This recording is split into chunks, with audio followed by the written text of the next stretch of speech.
لا حول ولا قوة إلا بالله العلي العظيم. أعوذ بالله من الشيطان الرجيم. بسم الله الرحمن الرحيم. الحمد لله رب العالمين والصلاة والسلام على أشرف الأنبياء والمرسلين وخاتم النبيين أبي القاسم محمد. اللهم صل على محمد وآل محمد والطيبين الطاهرين المعصومين ولعنة الله على أعدائهم أجمعين. اما بعد. سامعین اکرام، آج ماہ مبارک رمضان کی 7ویں تاریخ کی مبارکباد آپ کی خدمت میں پیش کرنے کا شرف حاصل کرتے ہیں. پروردگار عالم اس ماہ مبارک کی خیر و برکات آپ سب پر نازل کرے، آپ کو ہر ارضی و سماعی بلاؤں سے محفوظ رکھے اور آپ کو صحت و سلامتی عطا فرمائے. یہ دنیا میں اس وقت جو کرونا کی بیماری پھیلی ہوئی ہے، پروردگار عالم اپنے حبیب ان کے آل پاک کے صدقے میں اس سے ہم سب کو نجات دے اور اس کائنات کے اندر امن کو قائم و دائم فرمائے. ربنا تقبل منا انک انت السمیع العلیم.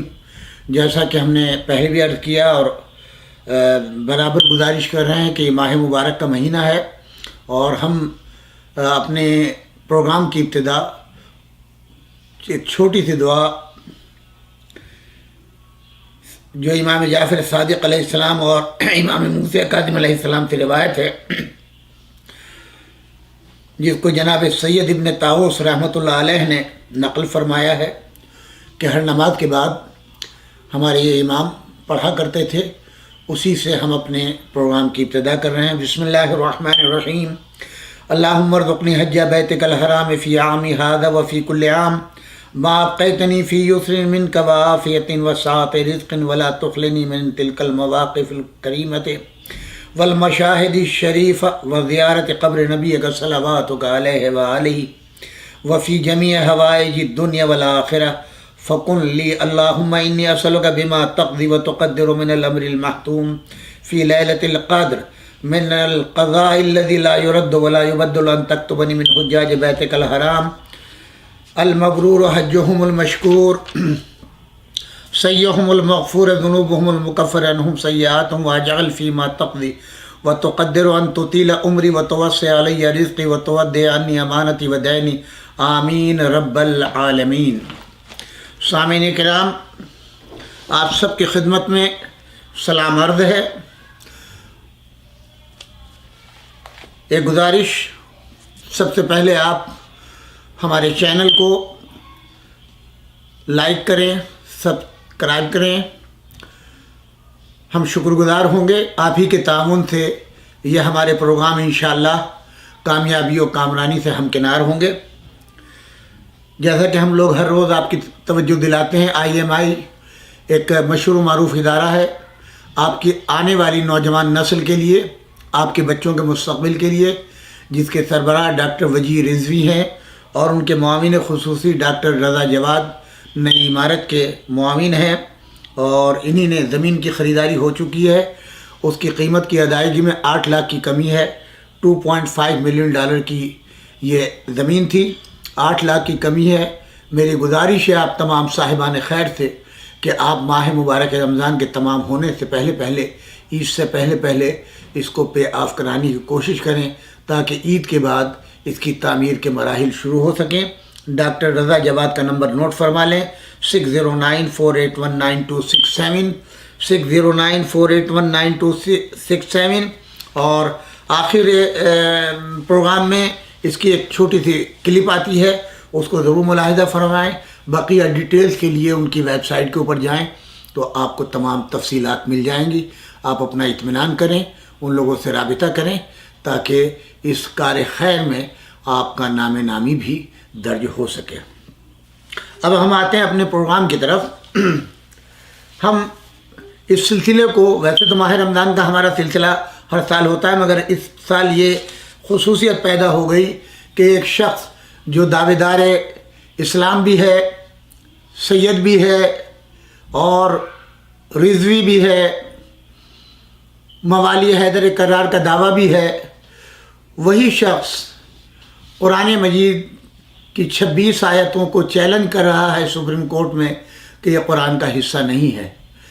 خود یہ سوچنا چاہیے کہ جس قرآن کی ذمہ داری بعد وفات پیغمبر اکرم صلی اللہ علیہ وآلہ وسلم، ان کے جانشین خاص، ان کا وارث مولا کائنات امیر المومنین علی ابن ابی طالب ہو، تو کیا کسی بشر میں یہ ہمت ہے کہ وہ کوئی آیت اپنی طرف سے بنا کر کے قرآن میں داخل کر دے؟ ہرگز نہیں۔ امام علی علیہ السلام کی عصمت پہ بھی حرف آتا ہے۔ یہ دونوں کے دونوں ایک دوسرے کے ساتھ رہیں گے، ہیں اور رہیں گے، ان میں کبھی جدائی نہیں ہوگی۔ اسی لیے حضور اکرم صلی اللہ علیہ وآلہ وسلم کی حدیث ہے، القرآن مع علی و علی مع القرآن، قرآن علی کے ساتھ ہے اور علی قرآن کے ساتھ ہیں۔ جہاں قرآن ہوگا وہاں علی ہوں گے، جہاں علی ہوں گے وہاں قرآن ہوگا۔ اور وہی قرآن جو اللہ نے اپنے نبی پر نازل کیا، جبرائیل لے کر کے آئے، وہ قرآن نہیں جس میں کوئی شخص یہ ہمت رکھتا ہو کہ کسی ایک آیت کا اضافہ کر دے۔ ایک آیت کا کیا، ایک زبر زیر کا فرق نہیں کر سکتا، ایک نقطے کا اضافہ نہیں کر سکتا، یہ کسی میں مجال نہیں ہے۔ ہمارے ائمہ علیہم السلام کی زندگی صرف ہو گئی اس قرآن کی حفاظت میں، اس دین و شریعت کی حفاظت میں، اپنا گھر برباد کر دیا مگر نظام الہی میں دخل کرنا کسی کا گوارا نہیں کیا۔ اسی سلسلے میں ہم اپنے سلسلہ کلام کو آگے بڑھاتے ہوئے آپ کی خدمت میں عرض کرتے چلیں کہ جیسا کہ وہ آیت سورہ مائدہ کی کل ہم نے آپ کی خدمت میں آیت نمبر 56 پیش کی تھی، آج ہم آیت نمبر 89 آپ کی خدمت میں پیش کر رہے ہیں۔ ہم نے ایک تفصیلی مقدمہ جو مولانا ابو العلا مودودی نے لکھا ہے وہ آپ کی خدمت میں ہم نے کل پیش کیا تھا، اور اس کی بیک گراؤنڈ پورے کی پوری سورے کی احکامات کیا کیا آئے، کیا صورتحال تھی، یہ پوری ڈیٹیلز ہم کل کی تقریر میں بیان کر چکے ہیں۔ جن حضرات نے نہیں سنی اس کو ضرور سنیں تاکہ ایک سلسلہ جو ہے وہ آپ تک پہنچتا رہے۔ اور ہم یہ پہلے ہی کہہ چکے ہیں، یہ بہترین موقع ہے ہمارے لیے معارف قرآنی کو سمجھنے کا، اور ان تمام باطل خیالات کو، ظاہر شیطان تو ہر وقت پیچھے لگا ہوا ہے، دعا کیجئے کہ ایمان سلامت رہے اور ولائے آل محمد پر قائم و دائم رہے۔ اگر آل محمد کا دامن آپ کے ہاتھ میں ہے تو کبھی بھی آپ گمراہ نہیں ہوں گے اور قرآن کے بارے میں شک و شبہ نہیں کریں گے، کیونکہ یہ دونوں کے دونوں جڑواں بھائی کی حیثیت سے ہیں، ان میں جدائی ممکن نہیں ہے۔ تو آج ہم 89 آیت جو ہے قرآن مجید کی پیش کر رہے ہیں آپ کی خدمت میں۔ اس سے پہلے ہم پھر ایک تھوڑا سا تاریخ کا حصہ آپ کی خدمت میں بیان کرتے چلیں۔ میں نے کل جناب جعفر کا قصہ آپ کی خدمت میں بیان کیا تھا، ہجرت کا، اور اسی کے ساتھ ساتھ جو ہے آج بھی کچھ تھوڑا سا حصہ جو ہے تفسیر مجموع البیان سے میں آپ کی خدمت میں جو ہے تفسیر صافی سے آپ کی خدمت میں اتنی آیات کے ذیل میں عرض کروں گا۔ مگر یہاں سب سے پہلے جب مشرکین مکہ جو تھے ان کی تمام تدبیریں ناکام ہو گئیں، ہر طریقے سے وہ فیل ہو گئے اور اسلام کے کلمے کو روک نہ سکے، رسول اللہ کے راستے کو وہ منقطع نہ کر سکے، تو اب اس کے بعد انہی نے ایک کام یہ کیا کہ عام مسلمانوں کے بجائے بنی ہاشم کے پیچھے لگ گئے۔ جناب ابو طالب علیہ السلام جو والد ماجد ہیں حضرت امیر المومنین علی ابن ابی طالب علیہ السلام کے، اور وہ جناب جعفر طیار جو تھے وہ حبشے کی طرف جو ہے وہ روانہ ہو گئے، اور اسی عالم میں جو ہے اسلام کو جو کامیابی ہوئی ہے اس نے مشرکین مکہ کو اور زیادہ پریشان کر دیا، اور وہ یقینی طور پر محسوس کر چکے تھے کہ پیغمبر اسلام صلی اللہ علیہ وآلہ وسلم کو ان کی سرگرمی سے باز رکھنا ممکن نہیں ہے، اور یہ بھی کہ ابو طالب کو ان کی نصرت و حمایت سے ہاتھ اٹھانے پر آمادہ نہیں کیا جا سکتا۔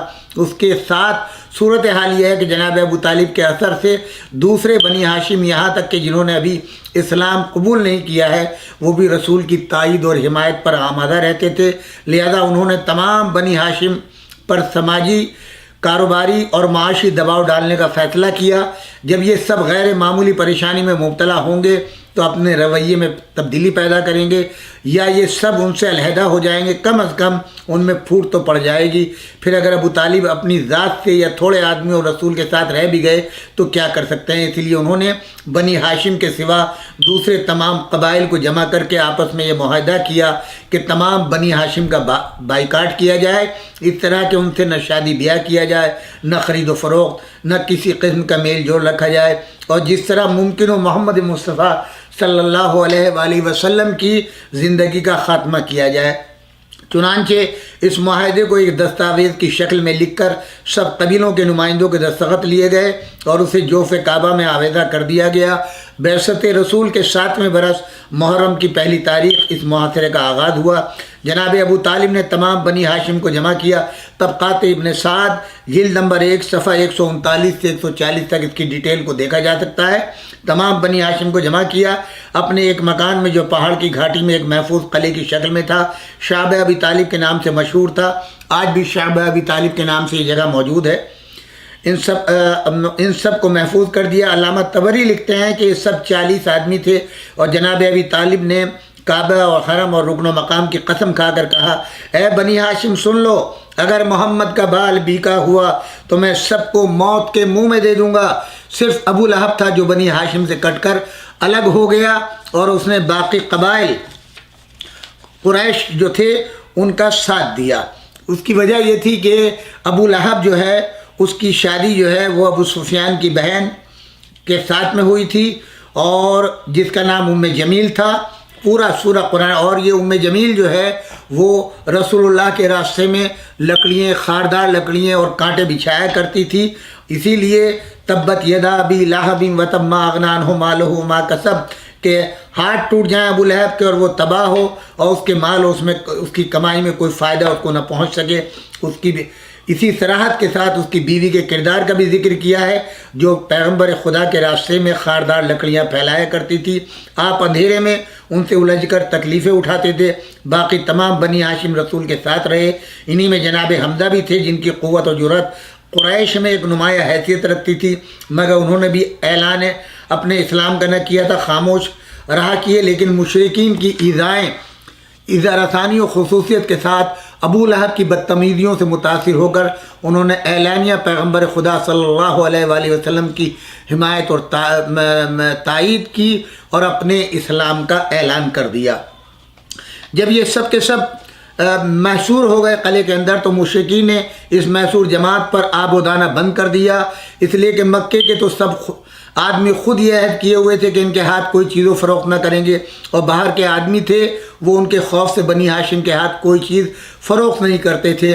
مکے والے اس مال و متاع لوٹ لیتے تھے، اور اس میں اتنی زبردست سرگرمی سے کام ہو رہا تھا کہ ابو جہل، عاص ابن وائل، نصر ابن حارث اور عقبہ ابن ابی معیط ایسے بڑے سرغنہ لوگ خود ان راستوں پر جو مکے میں معظمہ میں داخل ہوتے ہیں گشت کرتے تھے، اور جسے دیکھتے تھے کہ اس کے پاس کوئی غلہ وغیرہ تجارتی ہے، اسے کہہ دیتے کہ وہ بنی ہاشم کے ہاتھ کوئی چیز فروخت نہ کرے۔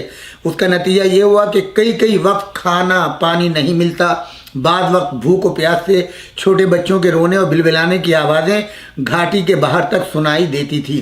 ابن سعد اپنے جلد میں طبقات ابن سعد کے صفحہ 140 پر لکھتے ہیں کہ ہر شب کو یہ خطرہ تھا کہ کہیں مشرکین رسالت مآب کی زندگی کا خاتمہ نہ کر دیں۔ اس لیے جناب ابو طالب پوری رات جاگ کر بسر کرتے تھے۔ جب رسول آرام فرماتے تھے وہ تلوار لیے ہوئے پیغمبر کے بستر کے پاس کھڑے رہتے تھے، اور پھر یہ رات میں کئی دفعہ حفاظت کے لیے جگہ بدل کر آپ کو لٹاتے، اور دن کو اپنے بیٹوں اور بھتیجوں کو آپ کے ساتھ رکھتے۔ یہ عالم 2-4 مہینے نہیں بلکہ 3 سال تک برقرار رہا۔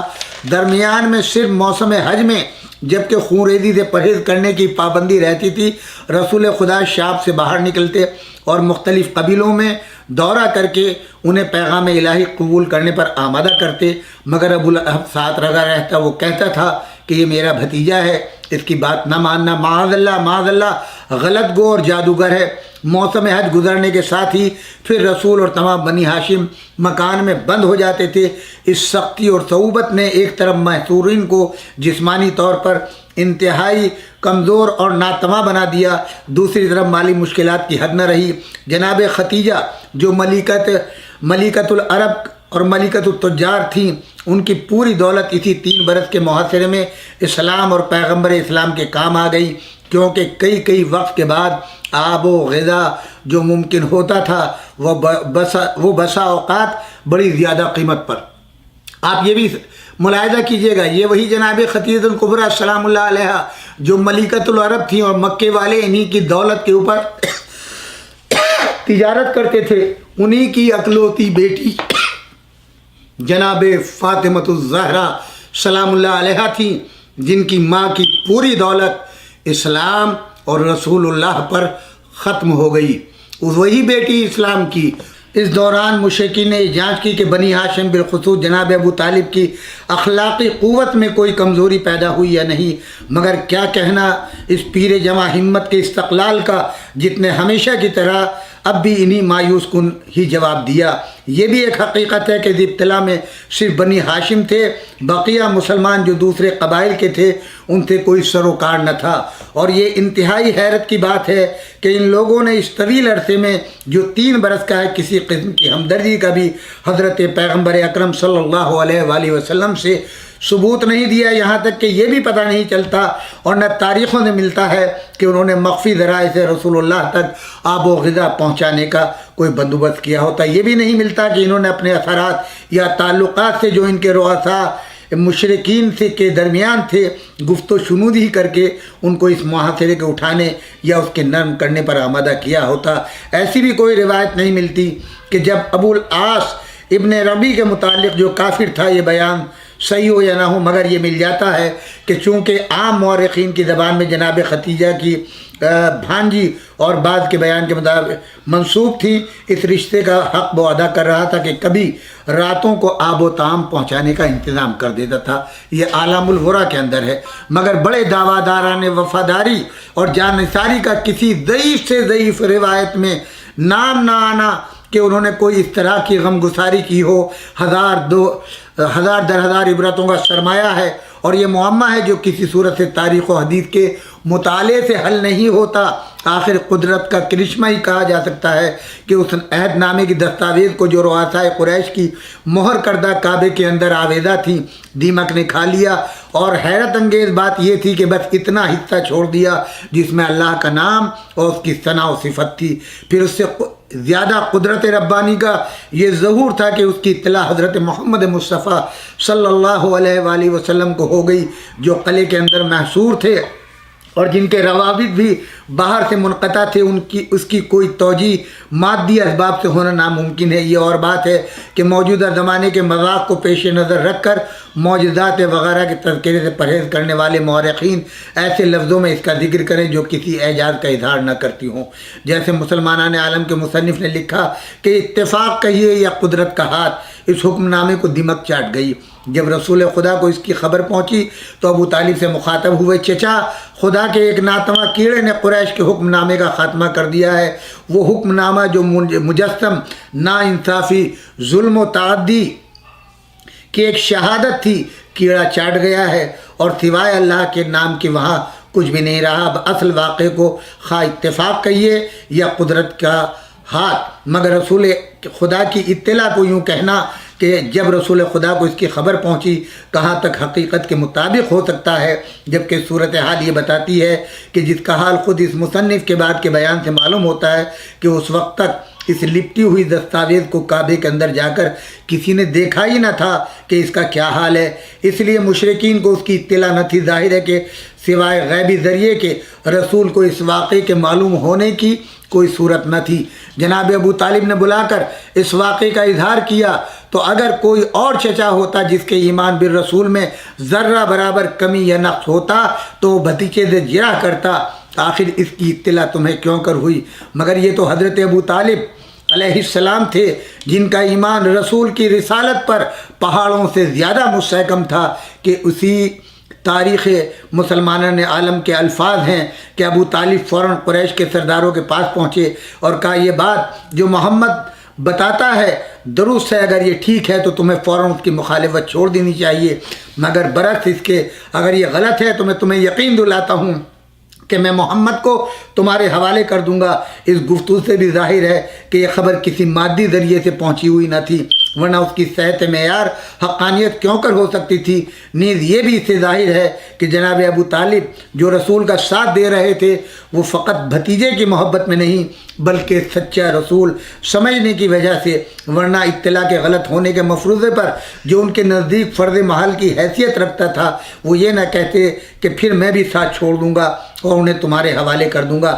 اب کیا ہوا اس مورخ کی زبانی سنیے کہ ابو طالب میں سرداران قریش مکے میں پہنچے، وہاں عوام کثرت سے حکم نامہ دیکھنے لگے، جوک در جوک جمع تھے۔ انہوں نے دیکھا کہ وہ واقعہ عین درست تھا اور سوائے اللہ کے نام کے حکم نامے کا نام و نشان باقی تک نہ رہا۔ مسلمانان عالم کتاب کا نام ہے تاریخ کی، جلد اول صفحہ 55 سے 56 کا اس کو ملاحظہ فرمائیں۔ یہ ہم مقدمہ اس لیے بیان کر رہے ہیں کہ جناب ابو طالب بنی ہاشم نے کتنی صعوبتیں برداشت کی ہیں نزول قرآن کے وقت، اسلام کے اوائل میں جب اسلام نازل ہوا ہے، اور اس وقت کیا صورتحال تھی۔ تو صرف اس لیے کہ ہمیں تاریخ معلوم ہونی چاہیے ہے، اور ان حالات میں اب اس سورہ کو لیجئے، کل میں اس کا مقدمہ پیش کر چکا ہوں اور اس کے بعد میں ڈیٹیل آپ کی خدمت میں حاضر کروں گا۔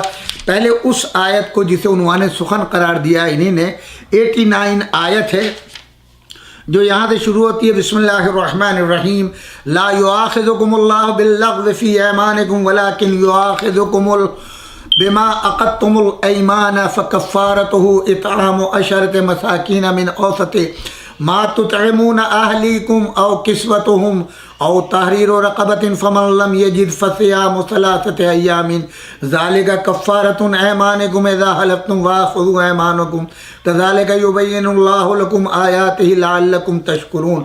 یہ آیت ہے 89۔ ظاہری ترجمہ یہ ہے، تم لوگ جو محمل قسمیں کھا لیتے ہو ان پر اللہ کی گرفت نہیں کرتا، مگر جو قسمیں تم جان بوجھ کر کھاتے ہو ان پر وہ ضرور تم سے مواخذہ کرے گا۔ ایسی قسم توڑنے کا کفارہ یہ ہے کہ 10 مسکینوں کو وہ اوسط درجے کا کھانا کھلاؤ جو تم اپنے بال بچوں کو کھلاتے ہو، یا انہیں کپڑے پہناؤ۔ ایک غلام آزاد کرو جو اس کی اطاعت نہ رکھتا ہو تو وہ 3 دن کے روزے رکھے۔ یہ تمہاری قسموں کا کفارہ ہے، جبکہ تم قسم کھا کر توڑ دو۔ اپنی قسموں کی حفاظت کیا کرو، اس طرح اللہ اپنے احکام تمہارے لیے واضح کرتا ہے، شاید کہ تم شکر گزار بن جاؤ۔ اب یہاں کے اوپر اس سے پہلے میں نے عرض کیا کہ جب تک آپ ما قبل کی آیتیں اور ما بعد کی آیتیں نہیں پڑھیں گے تو آپ کی سمجھ میں نہیں آئے گا۔ میں نے پوری بیک گراؤنڈ سورہ کی، کیونکہ اس میں احکامات آئے ہیں، لوگوں کے حالات آئے ہیں، لوگ اس وقت کیا کیا کرتے تھے، قسم کھا کے انکار کر دیا کرتے تھے، اپنے عہدوں کو توڑ دیا کرتے تھے۔ تو ان تمام چیزوں کے احکامات کو اس سورہ میں نازل کیا گیا اور ان کو پابند بنا گیا۔ ایون جو عہد وہ اللہ سے کرتے تھے اس کا بھی انکار کر دیا کرتے تھے، جس کے لیے میں نے کل کی آیات میں آپ کو یہ بتلایا تھا کہ جو اللہ سے انہوں نے عہد کیا، اللہ نے ان سے عہد لیا، تو اس وقت ان کو اللہ نے کس طریقے سے اپنی رحمت سے محروم کر دیا۔ جو جنت سے ان کے لیے خوان آتے تھے وہ بند ہو گئے اور وہ بدبختی کی طرف چلے گئے۔ اسی سے مسلمانوں کو بھی سبق دیا جا رہا ہے کہ جو پہلے کی امتوں نے کیا ہے، ہم نے اپنا وعدہ ان سے توڑ دیا کیونکہ انہوں نے اپنے معاہدے کی خلاف ورزی کی ہے جو عہد ہم سے کیا تھا۔ اب اگر تم بھی ایسے ہی کرو گے، جھوٹی قسمیں کھاؤ گے، قسموں کا اعتبار نہ ہوگا، عہد شکنی کرو گے، چاہے وہ کسی سے بھی ہو۔ اب یہاں کے اوپر آپ یہ دیکھیں کہ جب قسم کی بات آتی ہے، عہد کی بات آتی ہے، تو یہاں کیا یہ بتلایا گیا ہے کہ اگر مسلمان سے عہد کرو تو مت توڑنا، کسی یہودی سے عہد کرو تو توڑ دینا، کسی عیسائی سے عہد کرنا تو توڑ دینا، کسی ہندو سے عہد کرنا تو توڑ دینا، نہیں، سب کے لیے برابر ہے۔ معاہدہ چاہے ہندو سے کرو، یہودی سے کرو، نصرانی سے کرو، اس کی پاسداری کرو۔ تو ظاہر ہے اس لیے کہ رسول اللہ امین تھے، جو معاہدہ کرتے تھے اس کو پورا کرتے تھے. تم رسول اللہ کے ماننے والے ہو. اب مجھے یہ صاحب بتلائیں کہ اس آیت کے اندر تو نصیحت سب کے لیے ہو رہی ہے, یہاں تخصیص نہیں ہے کہ مسلمان ہو تو ٹھیک ہے تم اپنا عہد باقی رکھو, اور کوئی ہندو بھائی ہو, کوئی عیسائی بھائی ہو, کوئی یہودی ہو, ان کے ساتھ عہد کو توڑ سکتے ہو, اس کا مال حلال کر سکتے ہو. نہیں, ہرگز نہیں. یہ اللہ کی شان کے خلاف ہے کہ تم اللہ کا عہد توڑ رہے ہو. اللہ جو ہے وہ تمہیں مسلمان ہونے کے ناطے سے جزا دے دے گا, ممکن نہیں ہے. سب کے لیے حکم برابر ہے. جیسے بنی اسرائیل نے عہد کو اپنے توڑا ہے, ہم نے اپنی رحمت سے دور کر دیا, اور ہم نے جو ہے اپنی ان کی برکتیں ختم کر دی, ہم نے قعر مذلت میں ان کو ڈال دیا. مسلمانوں یاد رکھنا تمہارے لیے بھی وہی سزا ہوگی کہ تم ذلت و خواری کے قعر میں چلے جاؤ گے. آج سب سے بڑی مصیبت کیا ہے؟ اول نمبر کا جھوٹا مسلمان ہے, مکار, دھوکے باز, ہر گناہ کرنے والا, بالاعلان جو ہے وہ معاہدے توڑنے والا مسلمان ہے. آج یہ مسلمانوں کی بدبختی اس لیے ہے کہ انہوں نے اہل بیت کو بھی چھوڑا ہے, قرآن کو بھی چھوڑا ہے. غاصب یہ ہیں, زانی یہ ہیں, شراب یہ پیتے ہیں, اور اس کے بعد دعویٰ کرتے ہیں کہ ہم مسلمان ہیں. اسی لیے قرآن نے بنی اسرائیل کی تمام عادتوں کا ذکر کیا. قرآن کے اندر شراب کی حرمت کا ذکر کیا ہے, جوئے کی حرمت کا ذکر کیا ہے, حرام گوشت کا ذکر کیا ہے. ان تمام چیزوں سے مسلمانوں کو ہدایت کی ہے. اگر تم بنی اسرائیل کے طریقے سے ہماری کتاب پر عمل نہیں کرو گے تو یہ نہیں ہے کہ ہم بنی اسرائیل کو تو محروم کر دیں اور تم کو نوازے کہ تم بڑھیا داڑھی رکھے ہوئے ہو, ٹوپی لگائے ہوئے ہو, شلوار گھٹنے تک پہن کر کے مسجدوں کو رونق برس رہے ہو. ہرگز نہیں. ہمارے یہاں ایمان میں بھی اخلاص چاہیے, وحدانیت کے کلمے میں بھی اخلاص چاہیے, رسالت کا کلمہ پڑھنے میں بھی اخلاص چاہیے. اور جب تک تم ہمارے کتاب کے اوپر عمل نہیں کرو گے تو تمہارا ایمان ہمارے لیے قابل قبول نہیں ہے. بہرحال یہ ایک مختصر سا تعارف تھا جو میں آپ کی خدمت میں عرض کر رہا ہوں. ہم شروع کرتے ہیں اس سے پہلے سے کہ جہاں کے اوپر پروردگار عالم جو ہے وہ ہمیں ہدایت کر رہا ہے. ہم آیت نمبر 85, 86 اور 87 سے شروع کر رہے ہیں. وہ کیا ہے؟ فَأَصَابَهُمُ اللَّهُ بِمَا قَالُوا جَنَّاتٍ تَجْرِي مِن تَحْتِهَا الْأَنْهَارُ خَالِدِينَ فِيهَا ذَلِكَ جَزَاءُ الْمُحْسِنِينَ. یہ اس سے پہلے کی آیت ہے مگر میں یہیں سے شروع کر رہا ہوں, دامن وقت میں اتنی گنجائش نہیں ہے. اور وہ یہ ہے کہ ہم نے جنت کا وعدہ کن سے کیا ہے؟ ایسی جنتیں عطا کریں گے جن کے نیچے نہریں بہتی ہوں, وہ ان میں ہمیشہ رہیں گے. یہ جزا ہے نیک رویہ اختیار کرنے والوں کے لیے. رہے وہ لوگ جنہوں نے ہماری آیات کو ماننے سے انکار کیا, انہیں جھٹلایا, تو وہ یہاں پر والذین کفروا وکذبوا بآیاتنا اولئک اصحاب الجحیم. اور وہ لوگ جنہوں نے ہماری کتاب سے انکار کیا, ہماری آیات کو جھٹلا دیا, ان کے لیے ہم نے جو ہے سخت عذاب جہنم کی شکل میں رکھا ہے جس کے وہ مستحق ہوں گے. اس آیت میں دو باتیں ارشاد ہوئیں. ایک یہ کہ خود حلال و حرام کے مختار نہ بن جاؤ. حلال وہی ہے جو اللہ نے حلال کیا, حرام وہی ہے جو اللہ نے حرام کیا. اپنے اختیار سے تم کسی کو حرام کرو گے تو قانون الہی کے بجائے قانون نفس کے پیروکار ہو جاؤ گے. دوسری بات یہ ہے کہ عیسائی راہبوں, ہندو جوگیوں, بدھ مذہبوں کے بخشوں اور اشتراکی متصوفین کی طرح روحانیت قطع لذات کا طریقہ اختیار نہ کرو. مذہبی ذہنیت کے نیک مزاج لوگوں میں ہمیشہ یہ میلان پایا جاتا رہا ہے کہ نفس و جسم کے حقوق کو ادا کرنے کو وہ روحانی ترقی میں معنی سمجھتے تھے, اور یہ گمان کرتے تھے کہ اپنے آپ کو تکلیف میں ڈالنا, اپنے نفس کو دنیاوی لذتوں سے محروم کرنا اور دنیا کے سامان زیست سے تعلق توڑنا بجائے خود ایک نیکی اور خدا کا تقرب اس کے بغیر حاصل نہیں ہو سکتا. صحابہ کرام میں بھی بعض لوگ ایسے تھے جن کے اندر یہ ذہنیت پائی جاتی تھی. چنانچہ ایک مرتبہ رسول اکرم صلی اللہ علیہ وآلہ وسلم کو معلوم ہوا کہ بعض صحابیوں نے عہد کیا ہے کہ ہمیشہ دن کو روزہ رکھیں گے, رات کو بستر پر نہ سوئیں گے بلکہ جاگ جاگ کر عبادتیں کرتے رہیں گے, گوشت اور چکنائی استعمال نہ کریں گے, عورتوں سے واسطہ نہ رکھیں گے. اس پر آپ نے خطبہ دیا اور اس میں فرمایا کہ مجھے ایسی باتوں کا علم دیا گیا ہے, تمہارے نفس بھی تم پر حقوق ہیں, روزہ بھی رکھو, کھاؤ بھی پیو کو, راتوں کو قیام بھی کرو اور سوئے بھی. مجھے دیکھو میں سوتا بھی ہوں, قیام بھی کرتا ہوں, روزے بھی رکھتا ہوں اور نہیں بھی رکھتا, گوشت بھی کھاتا ہوں, گھی بھی. پر جو میرے طریقے کو پسند نہیں کرتا وہ مجھ سے نہیں ہے۔ پھر یہ فرمایا کہ لوگوں کو کیا ہو گیا ہے، انہوں نے عورتوں کو اور اچھے کھانے کو، خوشبو کو، نیند اور دنیا کی لذتوں کو اپنے اوپر حرام کر لیا ہے۔ میں نے تو تمہیں یہ تعلیم نہیں دی، تم راہب اور پادری بن جاؤ۔ میرے دین میں یہ نہ عورتوں گوشت سے اجتناب ہے، نہ گوشہ گیری و ذلت نشینی ہے۔ ضبط نفس کے لیے میرے ہاں روزہ ہے۔ رہبانیت کے سارے فائدے یہاں جہاد سے حاصل ہوتے ہیں۔ اللہ کی بندگی کرو، اس کے ساتھ کسی کو شریک نہ، حج اور عمرے کو قائم کرو، نماز قائم کرو، زکوٰۃ دو، رمضان کے روزے رکھو۔ تم سے پہلے جو لوگ ہلاک ہوئے وہ اس لیے ہلاک ہوئے کہ انہوں نے اپنے اوپر سختی کی۔ جب انہوں نے خود اپنے اوپر سختی کی تو اللہ نے بھی ان پر سختی کی۔ یہ ایک خاکہ بیان کیا گیا ہے۔ آج بھی ہمارے بہت سے لوگ جو ہیں وہ جسارت کرتے ہیں، قرآن کی آیات سن کر جو ہے وہ مشورہ دینے کی کوشش کرتے ہیں، احادیث پیغمبر پر اپنا مشورہ جو ہے وہ دینے کی کوشش کرتے ہیں۔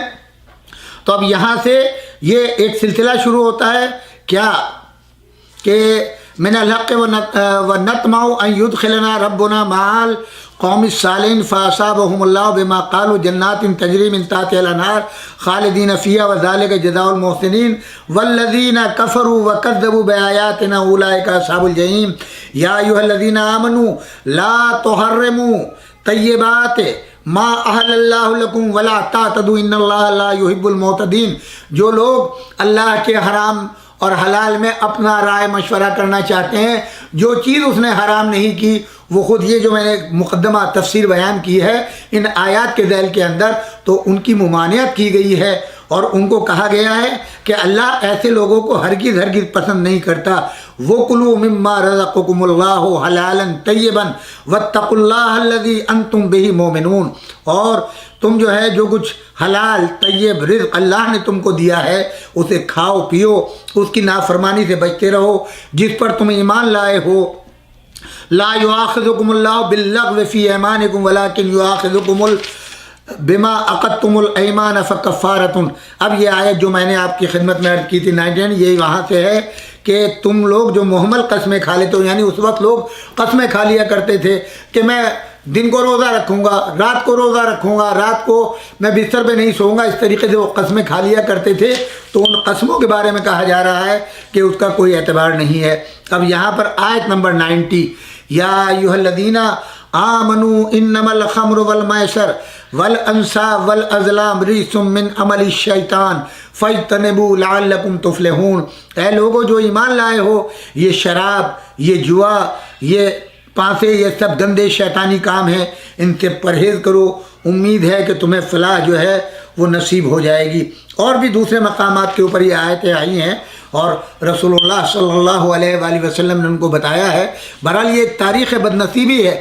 مجھے نہیں سمجھ آتا کہ جب انسان کو کوئی اختیار نہیں ہے، قرآن نازل ہو گیا، تم نے لا اکراہ فی الدین، تو یہ بیک گراؤنڈ ہے ان آیات کا کہ جہاں شراب کو حرام کیا گیا، جوئے کو حرام قرار دیا گیا، تو اب یہ نہیں ہے کہ تم مسلمان بھی ہو جاؤ اور قرآن کے خلاف بھی عمل کرو۔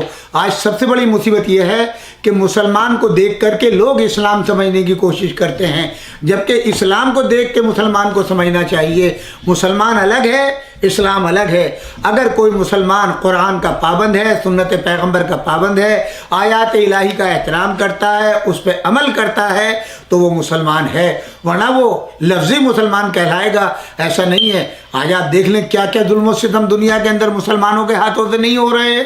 تو اب ظاہر ہے کہ بد نصیبی ہے جن لوگوں نے اپنے ملکوں کو، علاقوں کو بڑھانے کے لیے، لوگوں پر اپنی حکومت قائم کرنے کے لیے جو بنی امیہ نے کیا، یہی تو سب سے بڑا ظلم و ستم تھا کہ بعد وفات پیغمبر حضور اکرم صلی اللہ علیہ وآلہ وسلم اہل بیت کو جو ناصح تھے، جو صحیح معنوں میں دین کی تبلیغ کرنے والے تھے، ان سے لوگوں کو الگ کر دیا گیا، ان کی احادیث سے کنارہ کش کر دیا گیا۔ کل انشاءاللہ اس سلسلے میں ہم ملا فیض کاشانی کی تفسیر سے ایک مقدمہ آپ کی خدمت میں پیش کریں گے کہ علماء نے بھی کس صورت سے خیانت کی ہے اہل بیت کے سلسلے میں۔ آج جتنی سائے ستہ پائی جاتی ہیں، چند روایتوں کے علاوہ قطعی طور پر کسی معصوم سے کوئی روایت نہیں ہے، اس میں وہ راوی موجود ہیں جو اپنے ایمان کو بیچ چکے تھے۔ آج کیا لوگ ایمان نہیں بیچتے ہیں؟ آج دیکھیے آج مفتی اپنے فتووں کو بیچتے ہیں، علماء اپنے علم کو بیچتے ہیں. آج یہی صاحب ان کے ساتھ، کیا یہ اکیلے ہیں؟ ان کے ساتھ نہ معلوم اگر حجاب سے ہٹایا جائے گا تو کتنے لوگ نکل کے سامنے آئیں گے جو اپنے ایمان کا سودا کر چکے ہیں حکومت میں کچھ حصہ پانے کے لیے، کچھ دولت و کچھ شہرت پانے کے لیے. لیکن یاد رکھیے گا کہ ہمیشہ فتح جو ہے وہ اللہ کے دین پر عمل کرنے سے ہے. عزت اللہ کے لیے ہے. العزت للہ وللرسول وللمومنین. عزت یا اللہ کے لیے ہے، یا رسول کے لیے ہے، یا مومنین کے لیے ہے. اگر کوئی اللہ کے نظام کے مقابل آئے گا، رسول اللہ کے خلاف آئے گا، قرآن کے خلاف آئے گا، اہل بیت کے خلاف آئے گا، دنیا میں بھی ذلت و خواری ہوگی اور آخرت میں بھی ہوگی. یا یہ صاحب جنہوں نے مقدمہ کیا ہے، اللہ کے حضور توبہ کریں اور اجتناب کریں، ورنہ کیا فائدہ ہے ایسے دعوی مولائی ہونے کا کہ جہاں کے اوپر تم بنیادوں کو ہلانے کی ناکام کوشش کرو اور باطل کا ساتھ دو.